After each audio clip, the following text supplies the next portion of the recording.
همه ما بلیزارد رو به فرانچایزهای معروفی مثل ستارکرافت، وارکرافت و دیابلو میشناسیم. ولی فرقی که عنوان آخر بلیزارد یعنی اوورواچ با بقیه این بازی‌ها داشت این بود که اولین کار فرست پرسن شوتر این کمپانی بود. از اونجایی که اوورواچ رو فقط به صورت آنلاین میشه بازی کرد، برای من شخصا یه مقداری بعد از عرضه بازی طول کشید تا بتونم مشکل اینترنتم رو رفع کنم و بازی رو شروع کنم. فکر کنم مشکل خیلی از ماها توی ایران همین باشه که بازی‌های آنلاین برای ما کلی لگ دارن. وقتی که بازی شروع کردم، سینماتیک اول بازی با حال و هوای دیزنی و کاراکترهای انیمه مانندش حسابی منو شگفت زده کرد. 30 years ago, the Omnics declared war. در چند سال آینده یه سری AI دست‌ساخته انسان یا همون آمنیکا از کنترل خارج میشن و شروع میکنن به کشت و کشتار آدما. در نتیجه یه تیمی از قدرتمندترین آدمای نقاط مختلف جهان تحت عنوان اوورواچ تشکیل میشه تا به قضیه سر و سامون بده. اوورواچ به فرماندهی کماندر موریسون و ریس تا 20 سال موفق میشه صلح و آرامش رو تو دنیا برقرار کنه.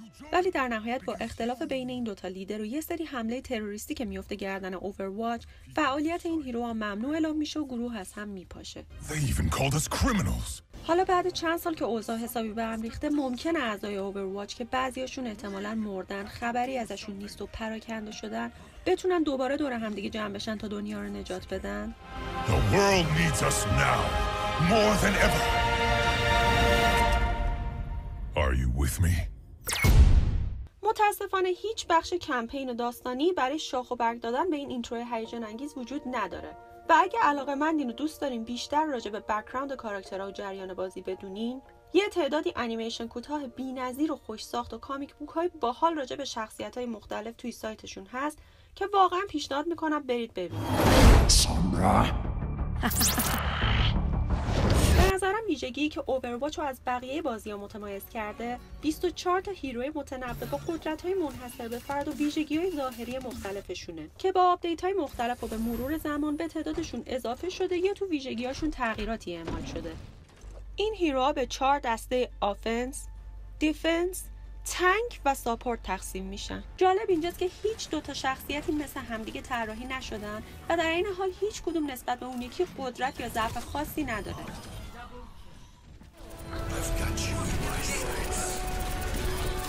علاوه بر قدرت‌های عادی، هر هیروی قدرت آلتیمت مخصوص به خودشو داره که اگه اونو به جا و تو زمان درست یا به صورت هماهنگ شده با التی بقیه هم‌تیمیاش استفاده کنه میتونه باعث برد تیمش بشه.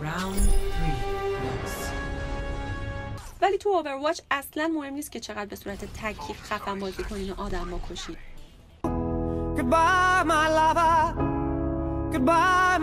انتخاب کاراکتر و نوع بازی شما کاملا به هم‌تیمی‌های آنلاینتون بستگی داره.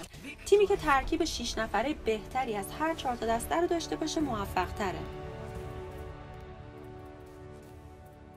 کلا 3 جور ابجکتیو توی اوورواچ وجود داره که بنابر مپی که بهتون میفته با هم دیگه فرق دارن. این ابجکتیوها شامل تحت کنترل نگه داشتن یه محدوده مشخص، حمله پیلوت در طول مپ یا به دست آوردن و دفاع کردن از 2 نقطه A و B میشن. چند مود مختلف برای انجام بازی وجود داره که اولین و ساده ترینش کویک پلیه. کاراکتری که میخواین رو انتخاب کنین و بنابر مپی که بهتون میفته بازی رو انجام بدین. یه مود دیگه آرکیده که حالتهای متنوع تری از بازی رو در اختیارمون قرار میده که با آپدیت‌های مختلفی که میاد دائما در حال تغییره. مثلا با آپدیت سال نو چینی حالت کپچر د فلگ اضافه شد و انقدر طرفدار داشت که از اون به بعد هنوز توی بخش آرکید مونده.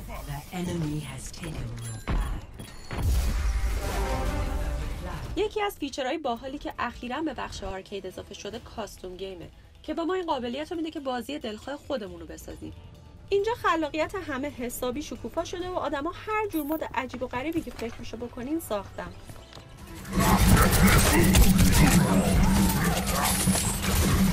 مود بعدی یعنی کامپتیتیو مود برای طرفدارای سرسخت‌تر اوورواچه.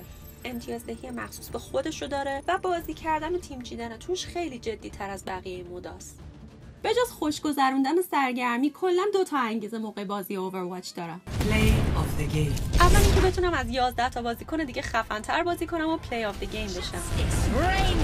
دومم این که لول اپ بشم و لوت باکس جایزه بگیرم. توی لوت باکس ها به طور رندوم آیتم‌های قابل استفاده برای کاراکترهای مختلف یا پول برای خریدن اون آیتم‌ها وجود داره. خوبیش اینه که این جایزه‌ها فقط و فقط مربوط به ظاهر کاراکتراست. مثل اسکینای باحال، وایس لاینایی که برای برقراری ارتباط با بقیه بازیکن‌ها استفاده می‌کنیم، اسپریایی که الکی به در و دیوار می‌زنیم و هایلایت اینترویی که موقع پلی آف دی گیم از ما نشون داده میشه. این معنیش اینه که وقتی من لول اپ بشم، قدرتی اضافه بر بقیه بازیکن‌ها ندارم. فقط یه سری آیتم و آپشن اضافه برای کاراکترام به دست میارم.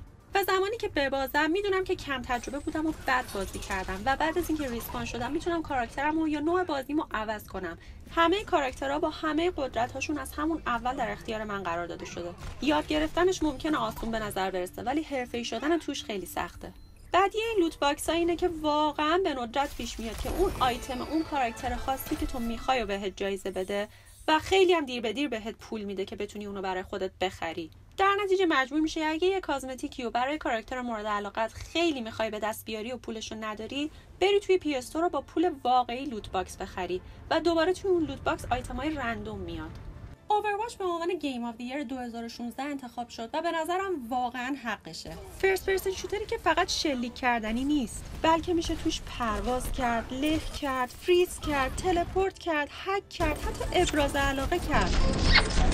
مطمئنم هر کس حداقل یه کاراکتر میتونه پیدا کنه که باهاش ارتباط برقرار کنه.